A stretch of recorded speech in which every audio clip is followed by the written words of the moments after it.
Pada video kali ini kami akan mempersembahkan video survei lalu lintas pada simpang Apil dan simpang biasa untuk melengkapi nilai UAS survei lalu lintas.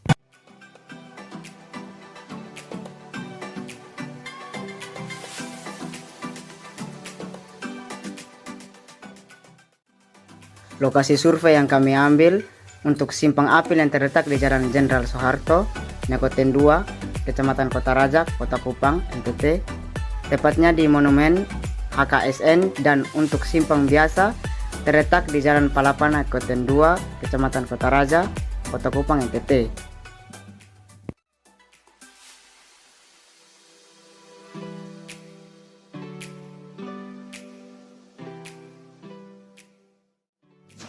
Untuk persimpangan Apil dan persimpangan biasa memiliki sebuah perbedaan, yaitu simpang Apil mengatur lalu lintas dengan cara meminimalkan konflik, baik konflik primer maupun konflik sekunder, dengan memisahkan waktu berjalannya arus. Simpang Apil juga digunakan untuk tujuan mempertahankan kapasitas persimpangan pada jam puncak dan mengurangi kecelakaan akibat tabrakan antara kendaraan dari arah yang berlawanan. Sedangkan untuk persimpangan biasa adalah area pada suatu wilayah yang menjadi tempat bertemunya dua ruas jalan atau lebih.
Perkenalkan, nama saya Randi Pratama Dano.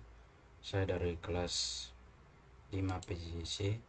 Di sini saya akan menjelaskan cara perhitungan simpang biasa dan simpang apil.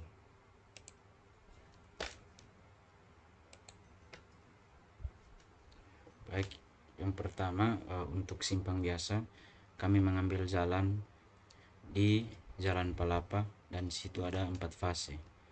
Fase pertama dari arah kantor perhubungan belok kiri, itu ada belok kiri, belok kanan, dan lurus. Dan untuk fase kedua dari arah Resto Palapa di belok kiri, belok kanan, dan lurus. Terus yang ketiga dari arah Polda belok kiri, belok kanan, dan lurus. Dan yang terakhir kantor pengadilan belok kiri, belok kanan, dan lurus. Selanjutnya langkah-langkah untuk memasukkan data di Excel dari lapangan.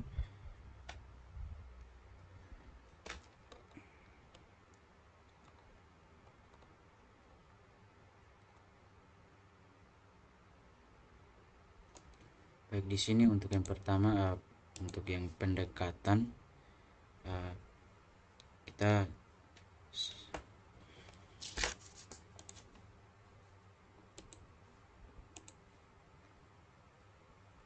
untuk bagian pendekat yang belok kiri kita zoom dari kendaraan ringan golongan 2 sampai 5A. Pada jam puncak kita lakukan hal yang sama untuk kendaraan sedang, sepeda motor, dan kendaraan tak bermotor. Pada arah lurus belok kanan juga di sini kita mengambil jam puncak, kita tandai dengan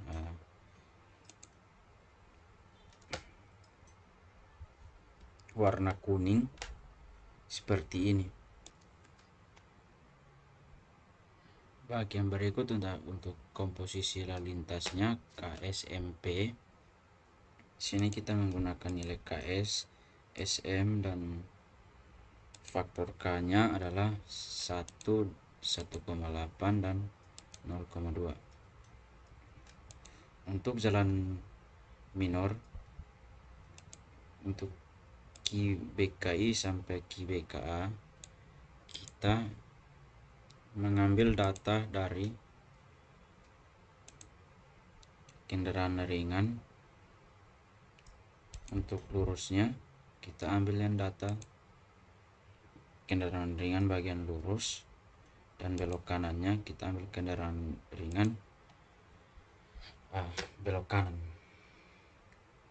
Dan untuk Q totalnya kita menggunakan rumus, kita zoom semua data dari Q belok kiri, lurus, dan belok kanan. Dan untuk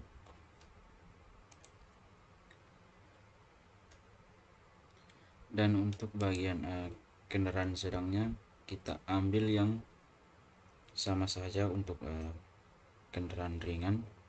Untuk kendaraan sedang kita ambil yang kendaraan sedang di belok kiri dan belok kanan. Dan untuk SMP per jamnya kita menggunakan rumus 1,8 dikali dengan kendaraan sedang belok kiri, yaitu 1,8 dikalikan dengan 4. Hal yang sama kita lakukan untuk yang bagian belok kanan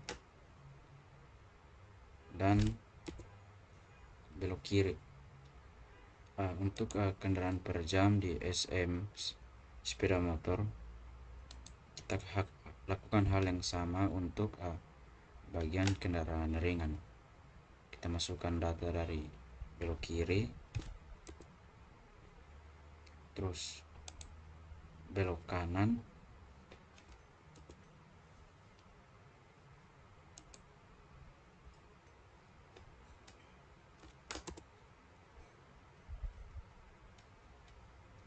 yang berikut untuk SMP per jamnya. Di sini kita menggunakan nilai 0,2 sesuai dengan materi.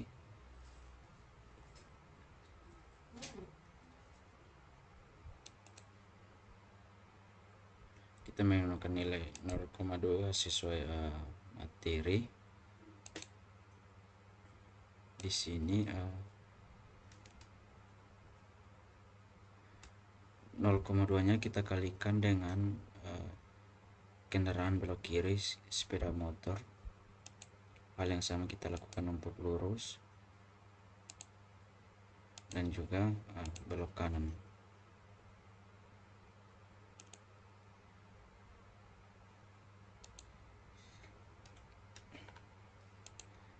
Untuk kendaraan per jam faktor K totalnya, kita ambil semua nilai dari yang kendaraan per jam. Untuk belok kiri, lurus, dan kanan kita buat hal yang sama, yang kita ambil data yang ada bagian lurus dan belok kanan.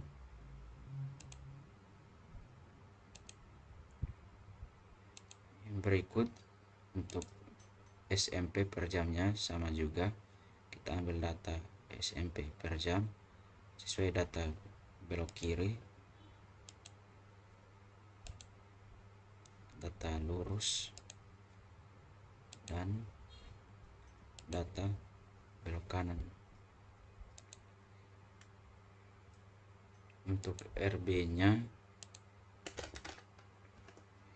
kita lihat SMP per jamnya di belok kiri kita bagi dengan totalnya. Untuk totalnya sendiri dari setiap data-data ini kita buat menggunakan rumus sum untuk mengetahui totalnya semua. Hal yang sama kita lakukan di bagian SMP per jam, seterusnya sampai di sini.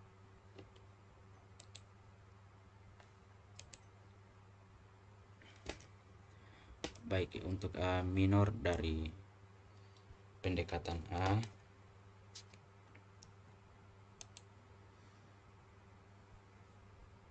kita ambil data dari pendekatan bagian A belok kiri.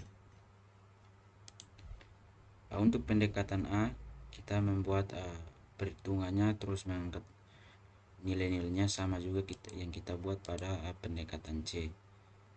Totalnya untuk RB-nya, terus semua rumusnya kita membuat hal yang sama pada pendekatan C.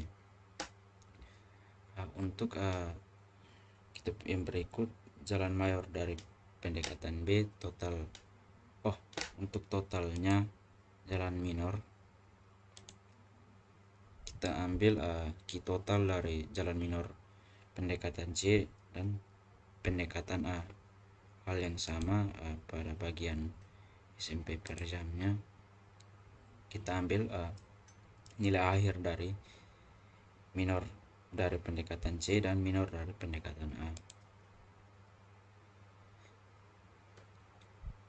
Yang berikut untuk jalan mayor dari pendekatan B,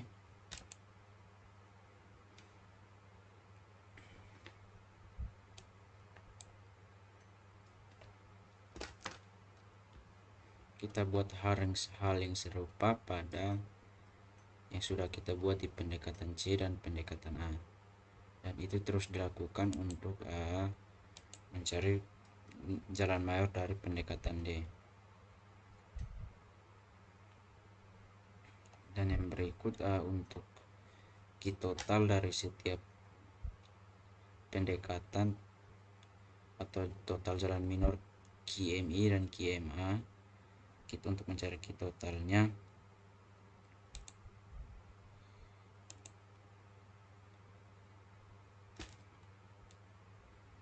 kita bisa lihat di sini, kita mengambil dari total jalan minor QMI dan total jalan minor QMA untuk mendapat Q total keseluruhannya. Yang berikut untuk RMI,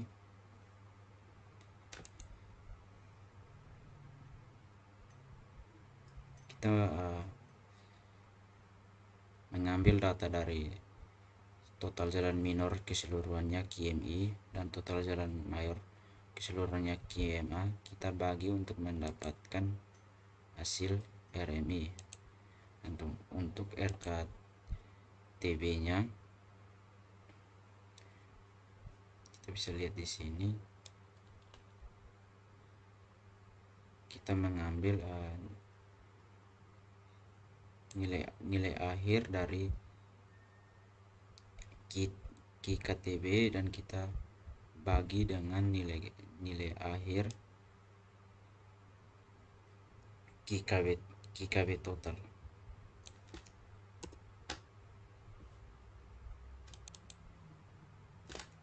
Yang berikut untuk jumlah lengan simpang, di sini kita mengambil data sesuai dengan yang kita sudah ukur di lapangan sebelumnya.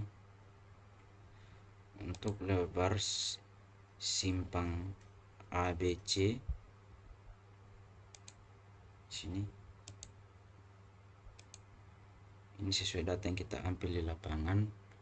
Dan untuk LP rata-ratanya kita ambil average lengan AC dan lengan BD.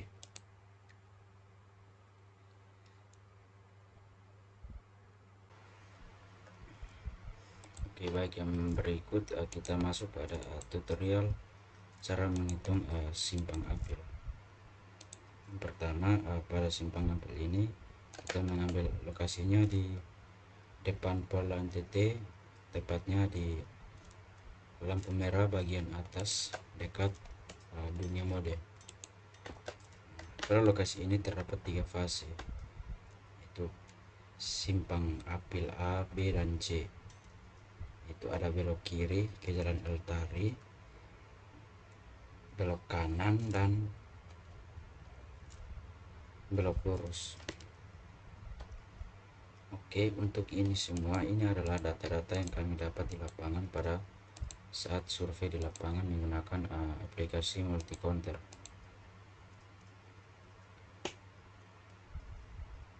Ini adalah simpang apel A, ini adalah simpang apel B, dan yang terakhir ini adalah simpang apel C. Dan untuk simpang apel A, B, dan C datanya sama juga kita dapat di lapangan menggunakan multi counter.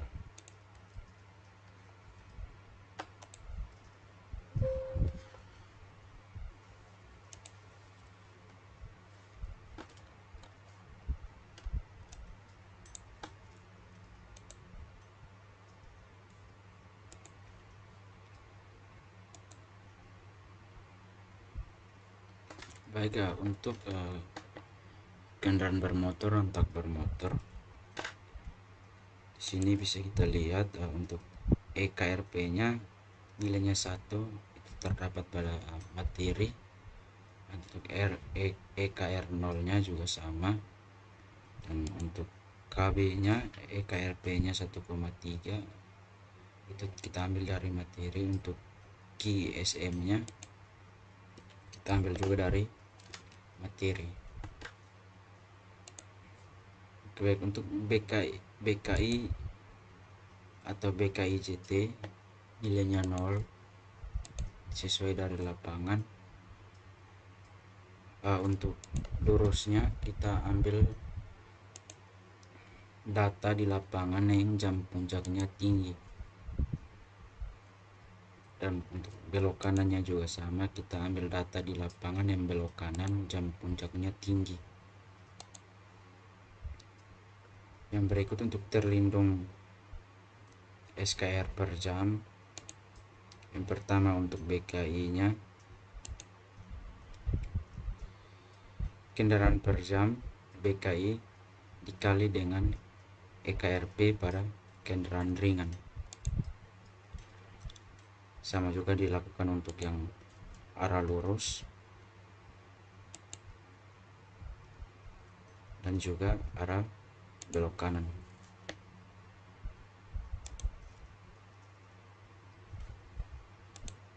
Dan untuk totalnya pada kendaraan per jam, kita sum semua nilai dari BKI lurus dan belok kanan pada komponen kendaraan per jam.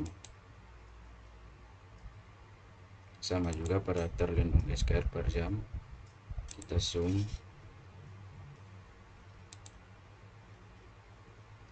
untuk terlawan di lapangan kita tidak ada. Dan untuk kendaraan per jam pada KIKB sama, kita ambil data yang jam puncaknya tinggi pada kendaraan berat, yaitu di lurus dan belok kanan. Dan untuk terlindungnya rumusnya sama, tapi di sini kita menggunakan EKRP yang pada KIKB. Sama juga untuk belok kanan,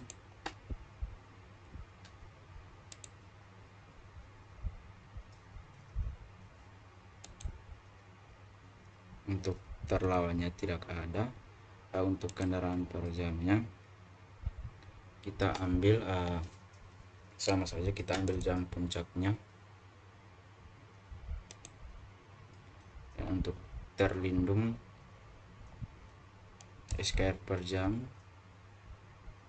sama halnya untuk KIKR dan KIKB, kita kalikan dengan EKRP yang pada sepeda motor.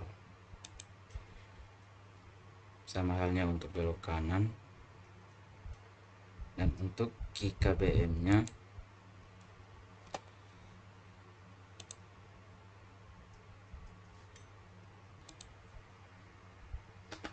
di sini kita mengambil kendaraan per jam, arus kendaraan bermotor pada jam yang puncaknya tinggi. Di sini kita dapat datanya di simpang apil C. Berikut untuk terlindung SKR per jam, rumusnya beda dengan KIKR, KIKB, dan KSM. Di sini untuk KIKBM-nya, untuk terlindung SKR per jamnya, kita jumlahkan semua hasil dari terlindung SKR per jam di belok kanan KIKR, belok kanan KIKB, belok kanan KSM, untuk mendapatkan terlindung SKR per jam di KIKBM. Sama juga untuk di bawahnya, untuk RBKI untuk rasio belok kirinya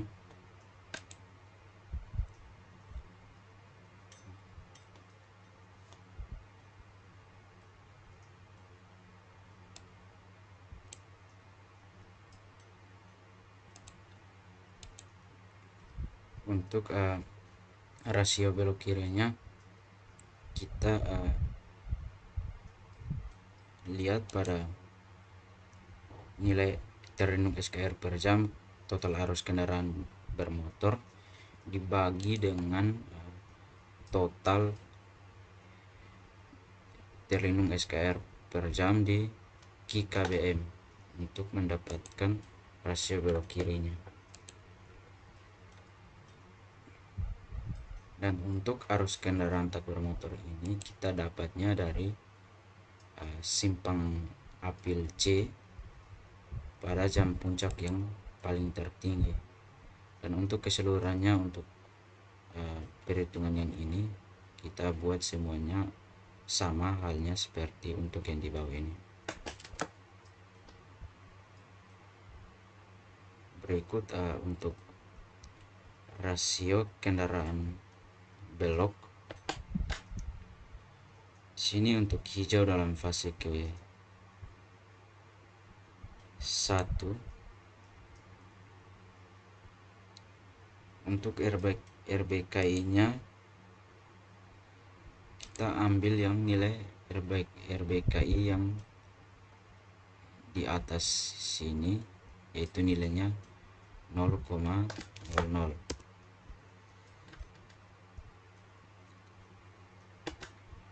Untuk bagian ketiganya juga sama, RBKI kita ambil yang 0,50 dan yang di bawahnya adalah 0,44.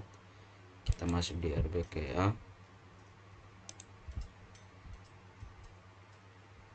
sama juga kita ambil yang RB belok kanan pada data BKA sampai ke bawah. Dan untuk lebar efektif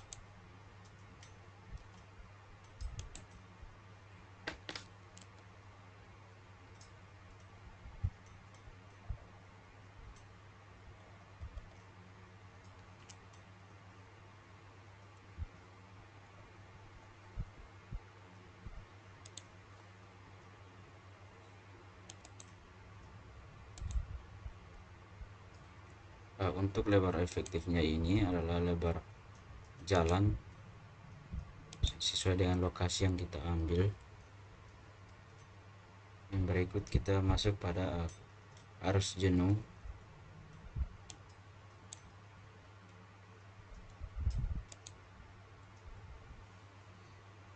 Untuk arus jenuh, kode pendekatnya ada utara, selatan, barat. Untuk arus jenuh, dasar SKR per jamnya kita ambil nilai dari data yang kita dapat di lapangan.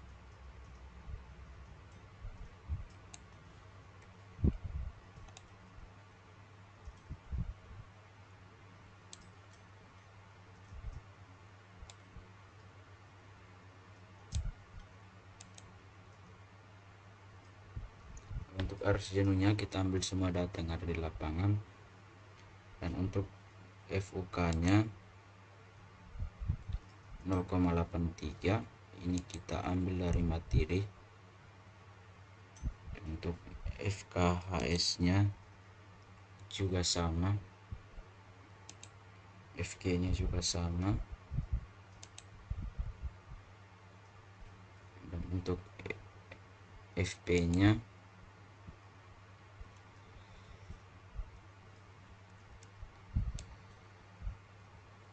kita bisa lihat di sini.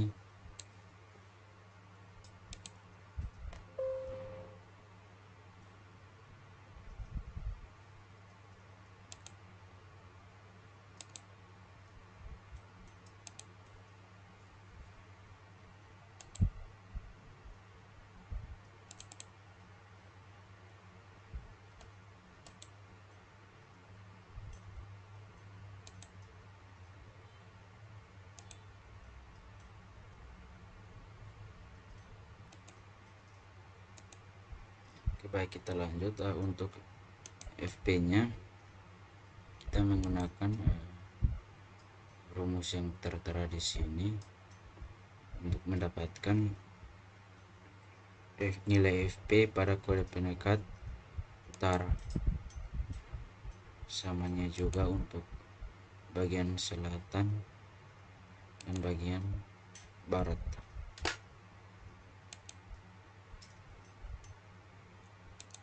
Untuk faktor penyesuaian belok kanan sama juga. Sini kita menggunakan rumus agak beda, 1 ditambah dengan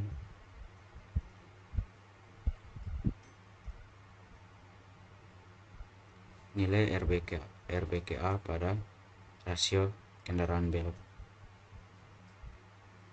dikali dengan 0,26.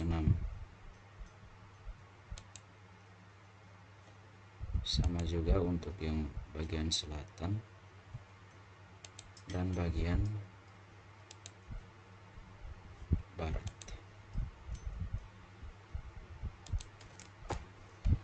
Untuk FBKI-nya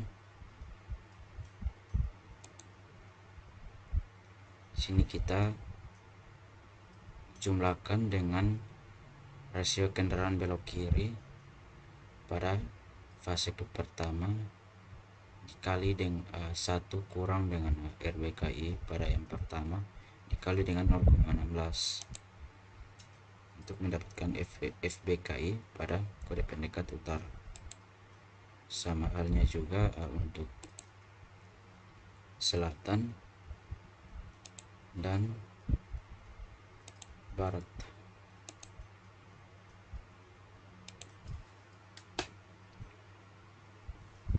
Dan untuk arus jenuh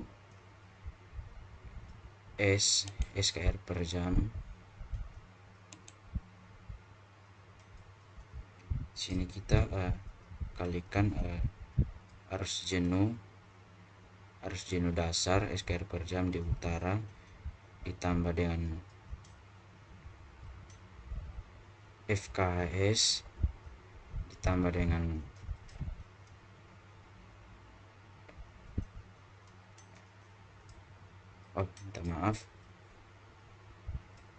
arus jenuh dasar ditambah dengan FKS ditambah dengan FOK ditambah dengan FG ditambah dengan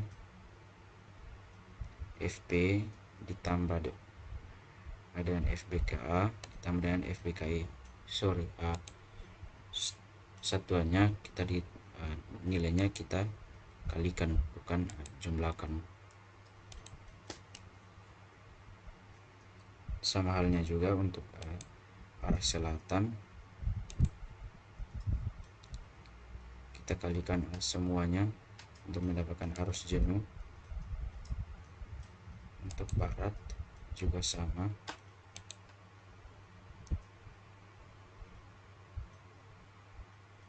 kita masuk pada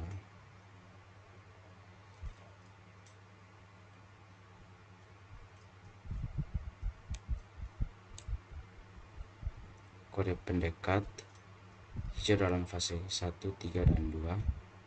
Untuk arus lalu lintasnya Q SKR per jam,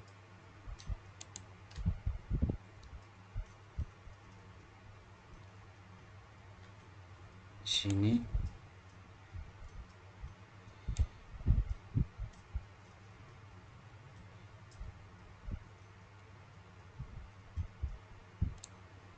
kita ambil yang KKBM nya terlindung pada total KKBM terlindung total arus kendaraan bermotor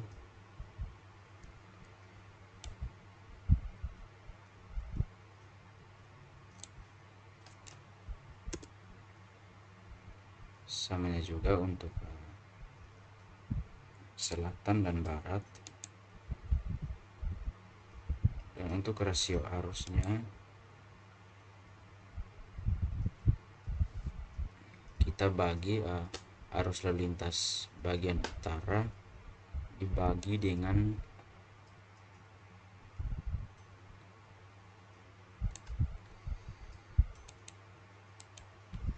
arus jenuh,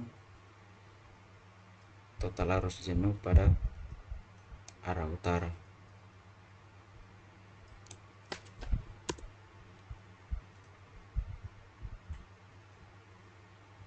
Sama halnya juga untuk bagian yang kedua sampai dengan yang ketiga. Untuk rasio arusnya sudah, dan berikutnya rasio fase.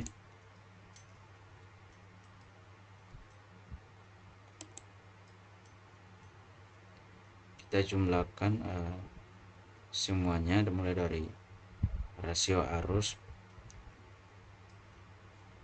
yang ini dibagi dengan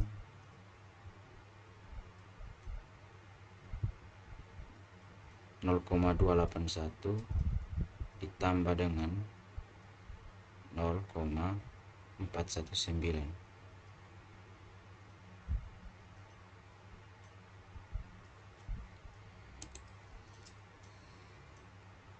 sama juga untuk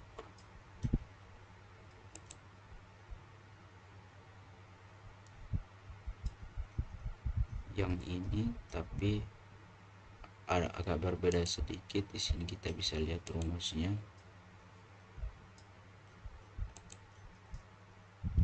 Sini 0,281 dibagi dengan 0,228 ditambah dengan 0,21 lagi ditambah dengan 0,419. Beda ya dengan yang atasnya. 0,228 dibagi dengan 0,228 lagi ditambah dengan 0,281 dan ditambah dengan 0,419. Dan untuk yang ketiga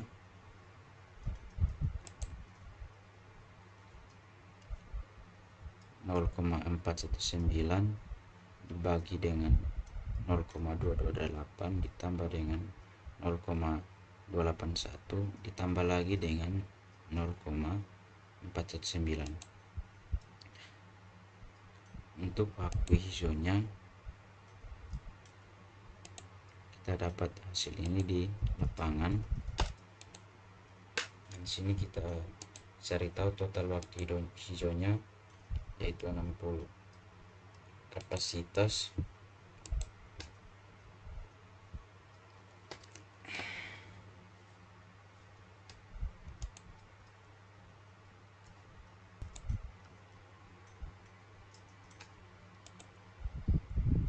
untuk kapasitas bagian arah utara, di sini kita bisa lihat rumusnya.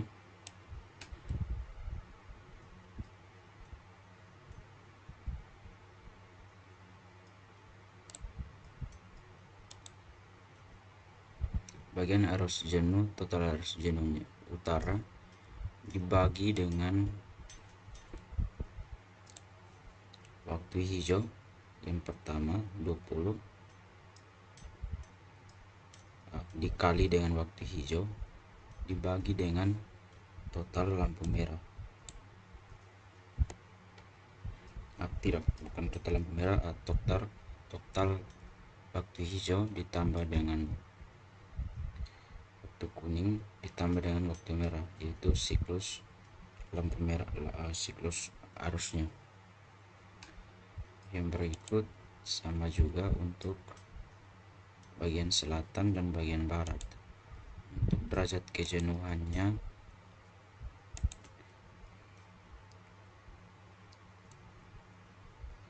di sini kita bisa lihat arus lalu lintas dibagi dengan kapasitas bagian utara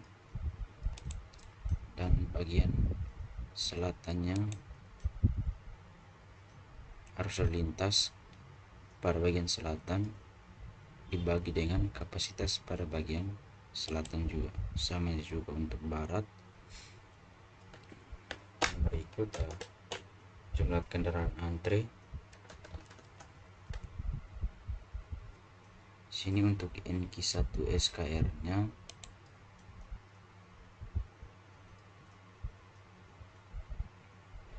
kita bisa lihat pada rumus ini, dan untuk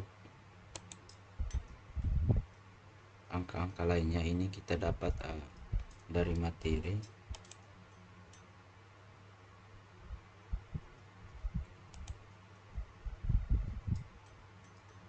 Untuk NQ2 juga dan NQ total.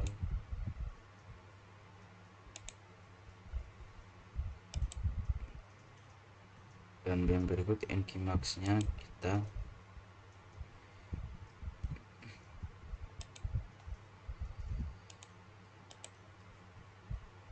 berikut panjang antrian,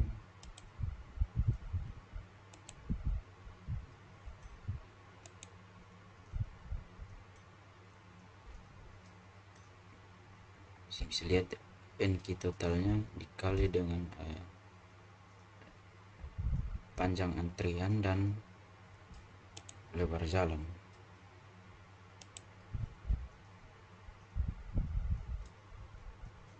Sama juga untuk yang bagian selatan dan bagian barat, tapi nilai panjang antrian dan lebar jalannya berbeda. Untuk rasio kendaraan terhenti, kita bisa lihat rumus dari sini. 0,9 dikali dengan NQ total dibagi dengan arus lalu lintas dikali dengan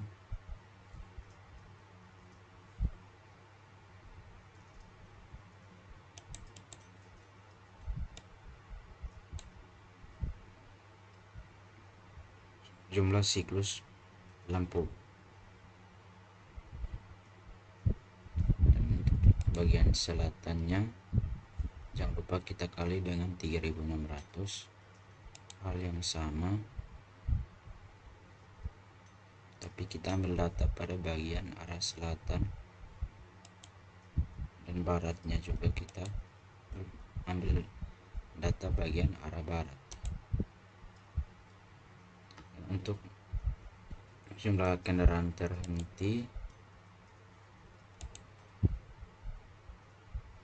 kita kalikan arus lalu lintas dikali dengan rasio kendaraan terhenti pada bagian utara. Dan yang berikut sama juga, arus lalu lintas pada bagian selatan dikali dengan rasio kendaraan terhenti pada bagian selatan. Untuk barat juga sama. Berikut kita masuk pada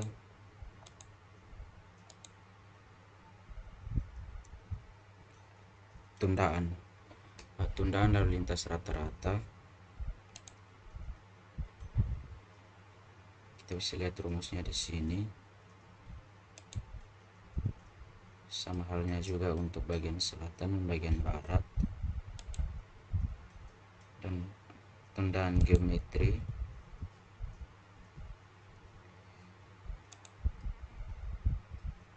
bisa lihat di sini rumusnya. 1 dikurangi dengan rasio kendaraan terhenti dikali dengan 0,6 dikali lagi dengan 6 ditambah dengan rasio kendaraan terhenti lalu dikali dengan 4 untuk mendapatkan tundaan geometri rata-rata.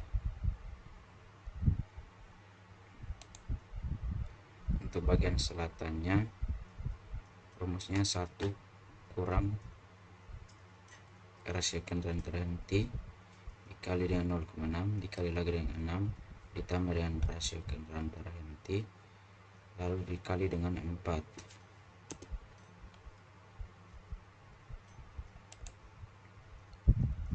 Dan untuk bagian baratnya sama halnya juga, tapi datanya kita pakai yang rasio kendaraan terhenti pada arah bagian barat.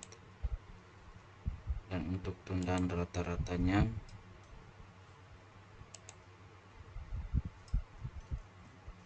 kita jumlahkan nilai dari tundaan lalu lintas rata-rata pada bagian utara ditambah dengan tundaan geometri rata-rata pada bagian utara untuk mendapatkan tundaan rata-ratanya. Sama halnya juga untuk bagian selatan dan bagian barat. Untuk tundaan totalnya,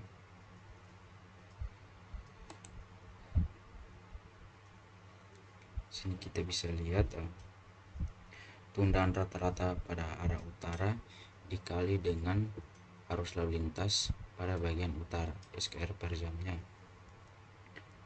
Sama halnya juga untuk pada bagian selatan, tundaan rata-rata pada bagian selatan dikali dengan arus lalu lintas bagian selatan. Dan untuk baratnya, tundaan rata-rata pada bagian barat dikali dengan arus lalu lintas pada bagian barat. Dan untuk mengetahui tundaan simpang rata-rata, di sini kita menggunakan rumus average tundaan rata-rata keseluruhannya mulai dari arah utara, arah selatan, dan arah barat.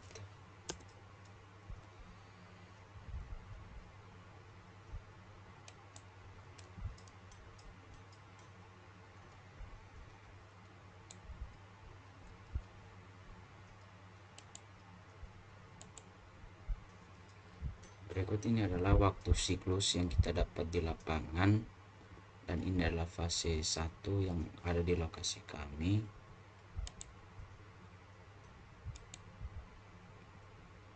Ini adalah fase 3 di lokasi kami, dan ini adalah fase 2 di lokasi kami. Oke, baik, sekian dari hasil rekaman simpang apel yang berlokasi di depan Polda NTT. Mungkin dari video ini ada banyak kekurangan, dan mungkin sampai di sini saja. Terima kasih.